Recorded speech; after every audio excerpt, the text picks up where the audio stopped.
there, it's Gary Denstool again at Tweetsie Fudge Works. Today we're going to be making an old-time Southern tradition, Key Lime Fudge. Key Lime Fudge starts the same way as most of the other fudges start, with pure sugar, double X whipping cream, and all the other good natural ingredients. Speaking of natural, that's one of the key ingredients to Key Lime Fudge is real key limes. We use the zest and the juice from the limes.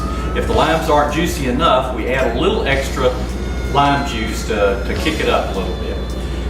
After we grate and juice the limes, then we start cooking the batch. And once the batch reaches a certain temperature, we bring it off. We add an ingredient that's a whipped topping, which adds egg whites and corn syrup to the batch. We add the extra lime juice, the lime pulp, the lime zest, and some white chocolate.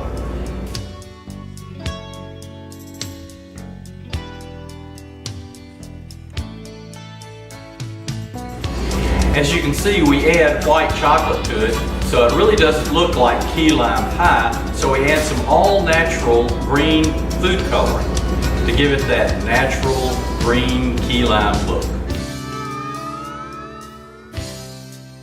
We stir it up and pour it out, but once we pour it out, the fudge has to be worked up to build the grain in the fudge, because you want the fudge to be firm enough without being too hard. You do that by working it up with a paddle. While we're doing that, traditionally key lime pie has a graham cracker crust. Well, we don't want to put a graham cracker crust on the bottom of it, so we put it on the inside.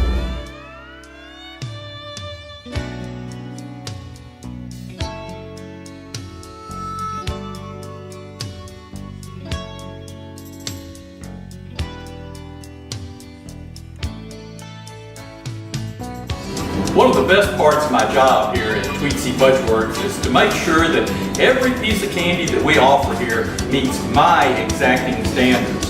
So I taste a little of every batch of candy that we make. Let's see if this fudge comes up to my high expectations.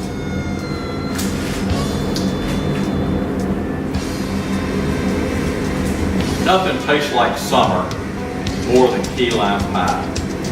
Now that summer's kind of winding to a close, let's just try to hang on to every bit of summer that we can. Come to Tweetsie Fudge Works. Look for the guy in the bow tie.